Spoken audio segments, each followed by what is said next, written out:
Baggage.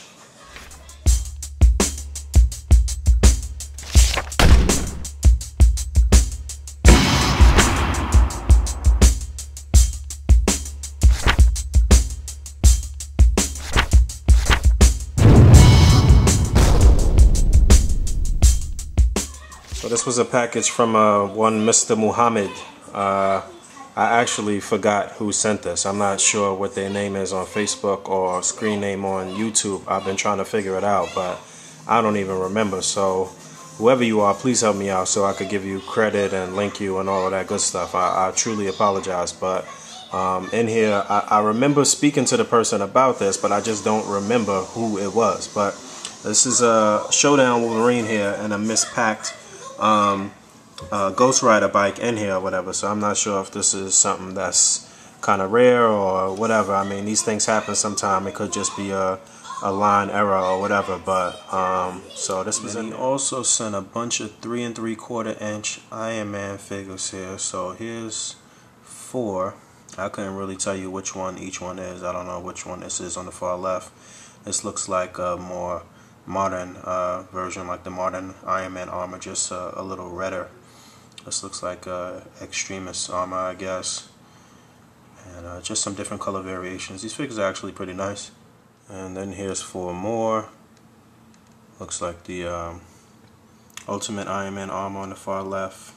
Maybe that's like Mark V. I don't know what that's supposed to be. And this is from the movie, the first appearance armor from the movie. Plus all the attachments and the projectiles and stuff, he sent that too. So that's 4. And then he sent these hammer drones, which I really like. I like these a lot too, man. These are pretty cool figures. And the Whiplash figure here. So in total, 12 loose figures and the one packaged Showdown Wolverine figure. So a real nice package for the FSP. Big thanks. So I've been trying to catch up on my comic books. I had picked up so many comic books 2 weeks ago, and then picked up a few this past week too. And I'm still catching up, but I finally got to read issue number 588 of Fantastic Four here, and then the first issue of Future Foundation, where Spider-Man joins the new Fantastic Four basically here. So both of these were really good reads. Now this issue didn't really have much dialogue in it. It was a lot of pictures, but kind of explain some things to you in this issue, because like I said before, I haven't really been following Fantastic Four too much, but this is a pretty decent jumping on point for anybody who wants to do this. I think Hickman is really doing his thing on this book, man. Both of these issues are really good, and issue 1 seems very promising for the future of how this book is gonna turn out. You get to see how Reed and Susan and Ben are dealing with Johnny's apparent death in this, and why Spider-Man is on the team, and it was a really good issue, man. I recommend that you guys jump on this now. Alright, getting back to work. Cleared out the top shelf so I could use that to take some more pictures and stuff, and move this scene down, and improved on a couple of things to just cover the bases a little more. Still got to cover a couple of things there, but you know, I like this so much that I'm gonna just leave it up for a little while.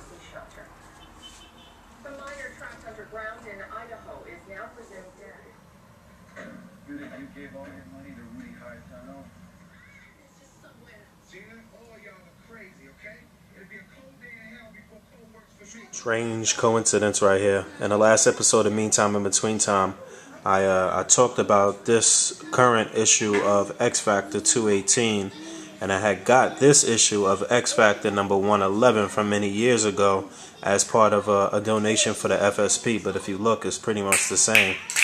Strong guy getting hit up. Look at that, that's pretty crazy. Glenn pointed that out to me, and Jamal pointed that out to me too, so that was pretty crazy. Wow. Uncanny X-Force number 8 was a really dope read, man. This book continues to amaze me and impress me. If you could kind of see on the cover right there, you could kind of get an idea of what goes on in this issue, and maybe you could make out who the antagonist is.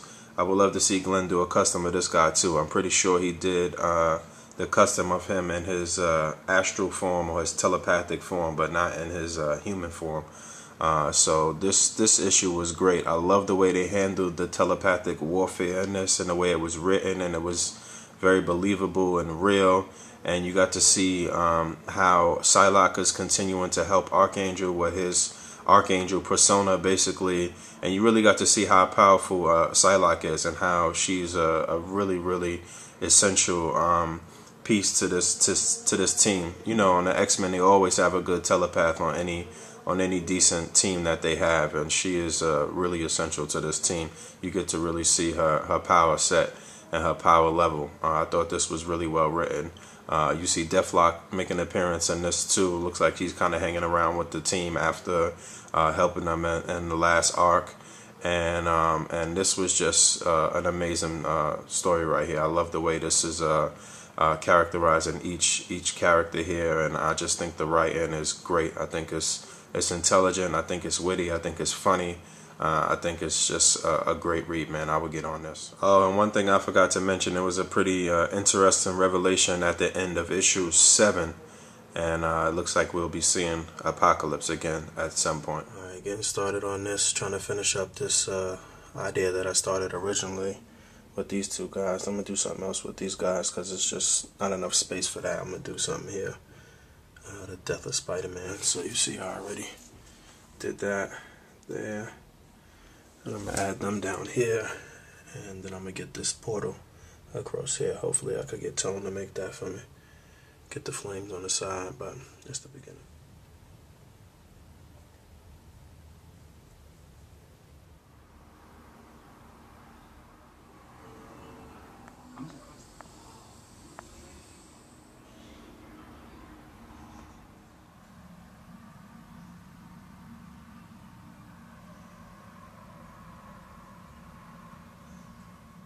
Alright, Uncanny X-Men number 535. This was the beginning of a new story arc on this book.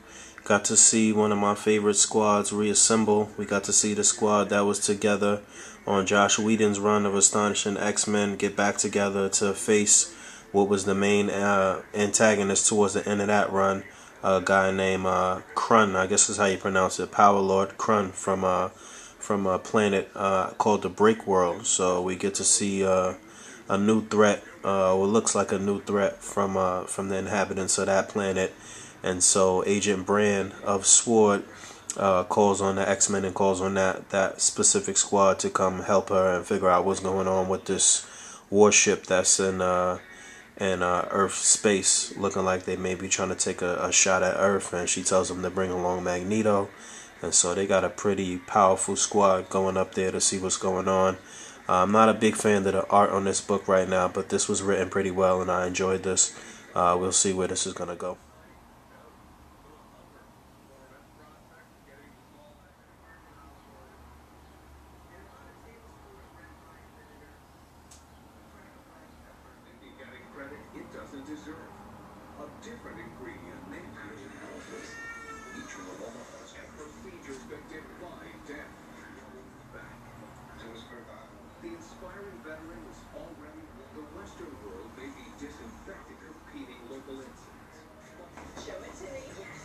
Thunderbolts number 155 and number 156. Now in issue 154 we got to see the feds make a visit to the Thunderbolts facility to inspect it, and they came up with the notion that it was that the facility was susceptible to a magical attack and that they didn't really have any magical defenses. So in 155 you get to see Luke Cage go on a little mission with Doctor Strange in search of somebody who they're actually trying to arrest but didn't have the means to arrest them before because they didn't have any magical power players or what have you. So they went to get this person and arrest her and bring her into the Thunderbolts program. Basically, if you don't know, the Thunderbolts program is for criminals to reform and for them to go out and help the government fight crime or whatever with their powers or whatever. So they go to get this person, and that happens in 155. And in 156 it looks like they're looking for people from the facility for a backup team. So you get to see some villains that you know and get a reminder that they're in jail and see what's going on. And these two issues, 155 and 156, were pretty good. I enjoyed them. I like the art on this book, and this story arc seems pretty good. I haven't really been too excited about Thunderbolts up until this point, but these two issues were pretty good. We'll see where this is going. Just taking some more pictures for the Facebook page. Record saying, come on, come on. I feel like crap. Just waking up on Wednesday morning. I got a long day. I'm gonna go down and put a deposit on this other shirt order. Hit up the comic book shop, hit up Toys R Us, hit up Midtown, and then meet my parents for some drinks. Yay. Yo, yo, yo, yo. Y'all talking like y'all hard. Y'all softer than the blouse. I'm hard. I will tear gas the house, storm the house floor, pistol whip up the house speaker. I'm just a militant gangster in fresh sneakers. No crease across the front, the best reefer in my blunt. I only smoke Dutchies. I got over 15 years serving custodies. Same jeans for a week, underarms musky, but I clean up well. And my pockets stay husky. I say what I feel, man, these crackers can't hush me. I ain't frontin'. It's fuck you if it's fuck me, and maybe fuck you if you ain't say nothing. I was pumping in the crack spot. I took a lunch break.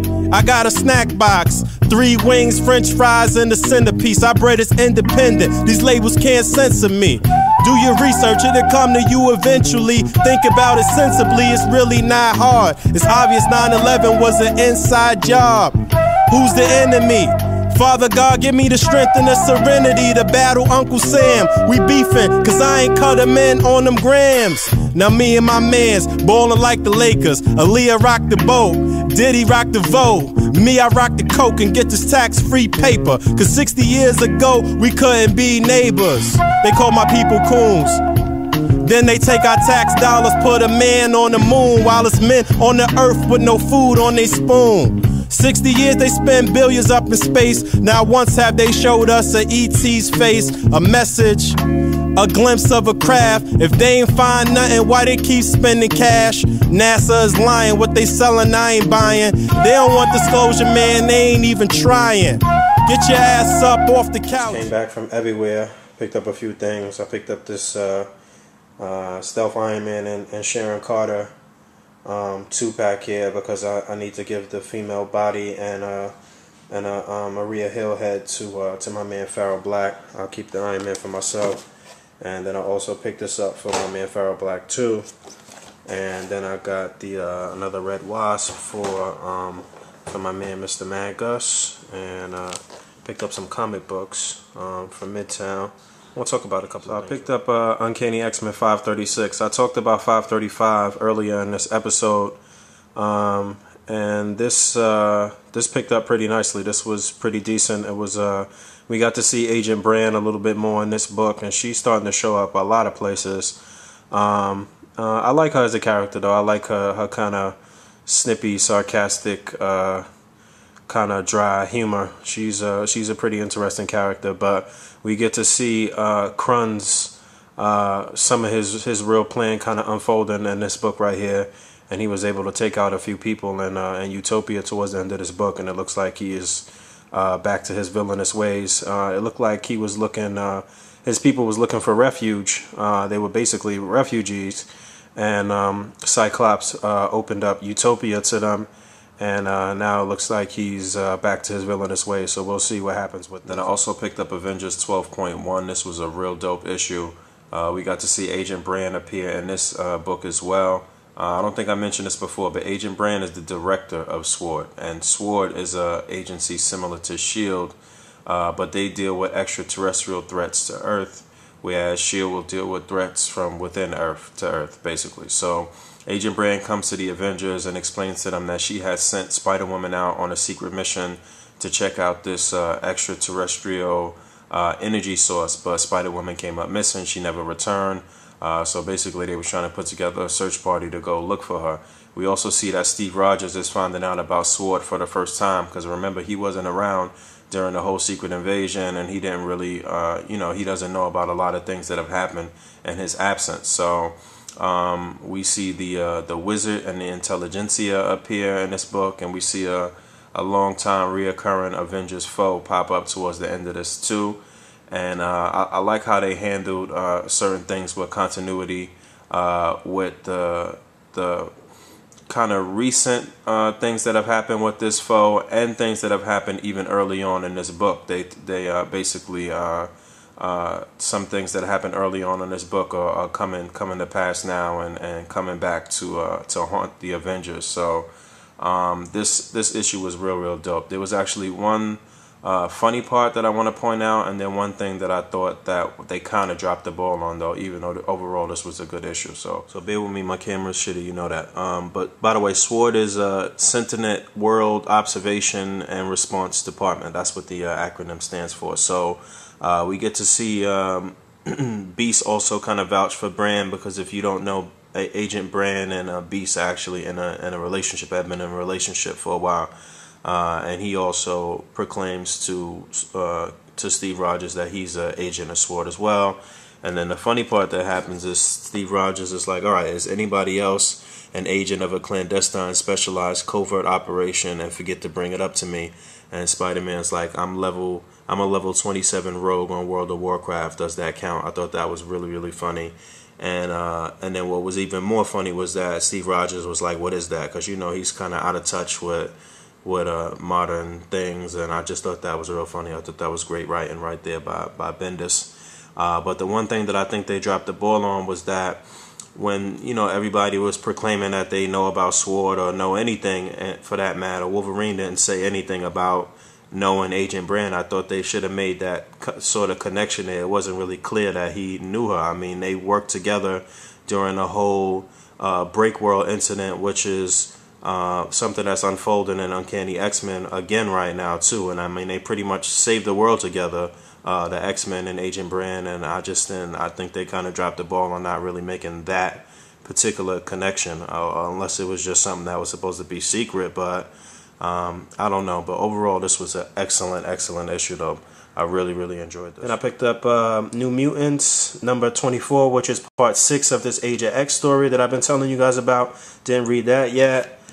This is, I keep calling it Freedom Foundation, but Future Foundation number 2. And the end of the issue number 1, we see Dr. Doom come, and it looks like he's joining the team. I'm not really sure what's going on, because again, I'm still catching up on this book, but we'll see what happens. I didn't read that yet. And then Captain America 617 at the end of 616, which I just read last night. Well, 616 was the 70th anniversary issue, and that had like several different stories on Captain America in the one book, and different art for each story. But the main plot with Bucky was just finishing his trial for war crimes. At the end of that trial, he was basically given time served, but then some people from Russia came and said, well, he is basically under arrest in our country for war crimes. So now he's locked up in a gulag in Russia, and we're seeing what's going on with that. That was the main story, but it was like 5 or 6 other stories in 616. So this is 617. I didn't read it yet, and I picked up 2 issues of this by accident, so I'm gonna throw one in the FS. Wouldn't it be nice if some of the figures came with like bendable capes, so you could like have the cape like flailing in the wind and shit like that? It'd be pretty cool if you could actually bend the capes. That'd be dope. Package. Alright, so this was a package for the FSP from my man D-Rock. So it was a bunch of stuff in here. I'm going to go through it. There was a Falcon from the Mojo series here. Punisher from the Nemesis series. A War Machine here from the Galactus series. Unfortunately, it doesn't have the mask, so it'll be like this with no accessories. Still a very good figure. All of these figures are actually in pretty decent condition. So it was these plus 3 more right here. We got Banshee from the Annihilus wave, Longshot from the Mojo wave, and Captain Marvel from the MODOK wave. 3 more Marvel Legends right here. And then we got 3 more right here. We got a Venom. I think this is from Spider-Man Classics, if I'm not mistaken. This Spider-Man from pre-Marvel Legends, Spider-Man Classics. I'm not sure if this has been altered or customized in some type of way. It looks like the hand might have been switched out. And I'm not sure about that head sculpt with the squinty kind of Deadpool looking eye. I'm not 100% sure if that came like that or not. Then we got Hobgoblin from the Spider-Man Classics line, which is a really dope figure. No glider, no pumpkin bomb, but you know, still a really dope. And the last three things here from my man D-Rock, some kind of different things here. We got a Firestorm. I'm not even sure what line this is from. It's not DCUC.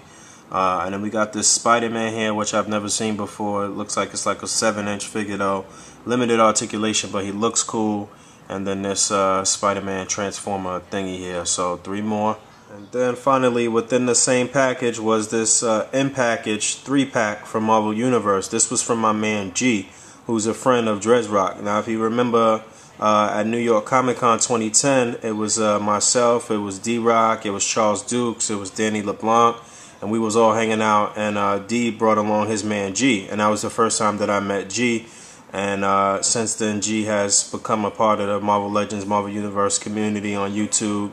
And you know, this was real nice of him to throw this in for the FSP as well. So you know, the people that's donating to the FSP is growing, man, and I appreciate it, and I appreciate you guys, man. Thanks a lot to my man D-Rock and my man G.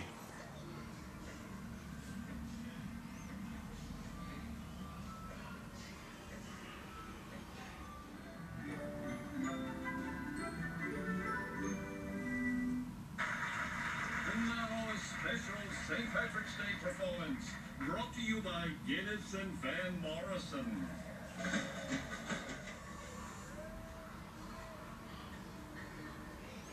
Drinking to Kurt.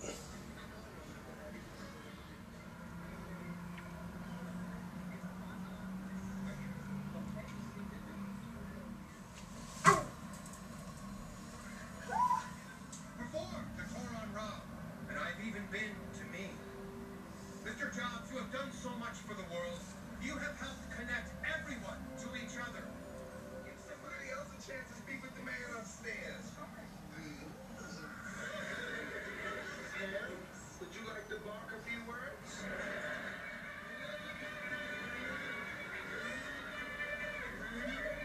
Packages. Alright, so I received 2 packages. Both of them are for my man FFERNANDOTRON. This first one is for the FSP. I'm pretty sure both of them are for the FSP, but let's go through this first one. First one has quite a few unpackaged Iron Man figures. So there's the Ironmonger, there's Crimson Dynamo, and there's Titanium Man, the 3 villains from the Iron Man 2 3 3/4 inch line. And then there's also 3 Iron Man armors, or Iron Man / War Machine armors. There's the Silver Centurion armor. There is War Machine. This is like sort of like the 90s version. And then Hulkbuster Iron Man armor. This is like the 3rd Hulkbuster Iron Man armor in the FSP. And then also in that same package, there was also Mr. Sinister, which is in really good condition, and this Green Lantern figure. I'm not sure what this is from, if it's DC Direct or whatever, but it came with that base. And one more thing, he also sent a shirt, the Marvel Initiative shirt. The shirt is actually really dope. I've been meaning to get this one myself. So that'll go out to somebody. Okay, and the second box just had a ton of loose 3 3/4 inch figures. So I'm gonna try to go through this as quickly as possible. There's so many figures, but got the Red Hulk, we got Thing, we got an Iron Man armor, maybe Mark 4 or 5, Iron Patriot, Dakin, which is actually Dakin. I always mispronounce that. If you guys don't know, the real pronunciation is Dakin. And Ultron, so the Spider-Man, which I think is from that Hasbro Spider-Man line. I think that might be Showdown, Colossus, the Rhino from that Spider-Man line, I believe, Bucky, Cap, Magneto, I'm not sure where this is from, maybe Showdown, Iron Man, and then Wolverine. Wolverine actually comes with the bike too. And he also sent some loose versions of some of the villains that he sent in package. Crimson Dynamo, Ironmonger, Titanium Man, then another Ironmonger. I think this guy's the Guardsman or something like that. I wish they would have made the 6-inch Crimson Dynamo in this style and made them big. And he also sent this Doc Ock. I forget what line this is from. And this Bi-Beast from the Hulk line. And this was one of the Iron Men I showed in that first batch of loose figures. I didn't realize that he lights up, so that's pretty cool. Right, I'm kind of sick of standing up the figures, but these are the last of the loose figures. These are all Iron Man armors. Again, a couple of armors here that he sent in package too that are loose right here. So I think I'm going to put together most of the loose Iron Man armors together in one prize package for some month and get somebody started on a 3 3/4 inch Iron Man Armory, man. But this was just a huge package from my man Fernando. Probably the biggest package that we received so far. So big thanks to Fernando. I think it was, what, 39 loose figures and 6 in-package figures. So a huge package, man. I've been dropping the ball on linking the people. Obviously, I've been mentioning the people that have been donating, but I've been dropping the ball on linking them in every video. So I'm going to go back and link everybody that's donated so far and everybody that's donated throughout this week or throughout this episode. The information will definitely be in the underbar, so look out for that. So the FSP is getting bigger every month.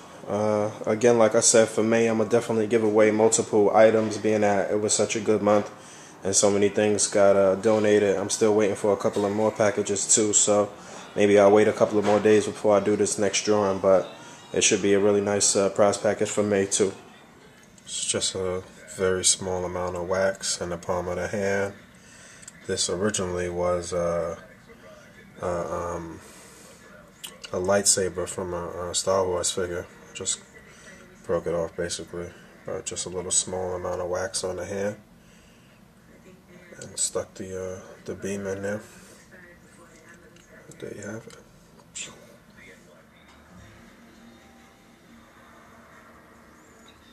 If you don't know, the glider that comes with the Hobgoblin, that bottom base with the smoke can be removed, and then you can mess around with it and try to get them up in the air or what have you.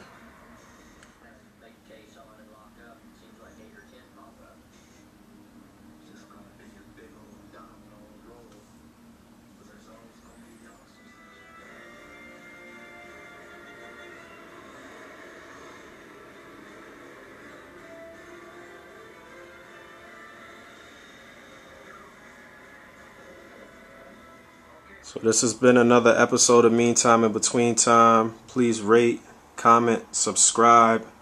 Check out the people on my channel wall. Subscribe to them. These are not partnered YouTubers. These are not people that have thousands and thousands of subscribers. But these are real sick ACB artists, some of the best in the world. And you know, I want you guys to show them some love. So check these people out. Throughout this episode, basically what you saw was just a bunch of brainstorming from me. This was one of those type of episodes where I spent this week going over ideas and mapping things out for displays that I want to do for a lot of these contests that's running right now. So there was about 2 or 3 ideas that I have mapped out that I didn't really show at all because they I'm incorporating some pretty ill dioramas with them, so I didn't want to give away too much with that. But we basically coming down to the wire with the tournament. We about to be in May. Tomorrow is May 1st, and that leaves 1 month before we kick off this tournament. So just a reminder that the qualifying rounds for the tournament are JD Meg's 500 subs contest, Collecticon's 500 subs contest, and Configure's 100 subs contest, which means that if you place first, second, or third in any one of those contests, you automatically get a slot in the tournament. So that's how that's gonna work. And you know, stay tuned for my entries for all of these contests. I'm definitely trying to come with some heat, and I would advise everybody to come with some heat. Don't take it easy on these new guys. If they could beat any of the veterans or beat me out for a slot, then they deserve to be in the tournament for sure. But show them no mercy. Alright, y'all, I'll talk to y'all next week. Peace.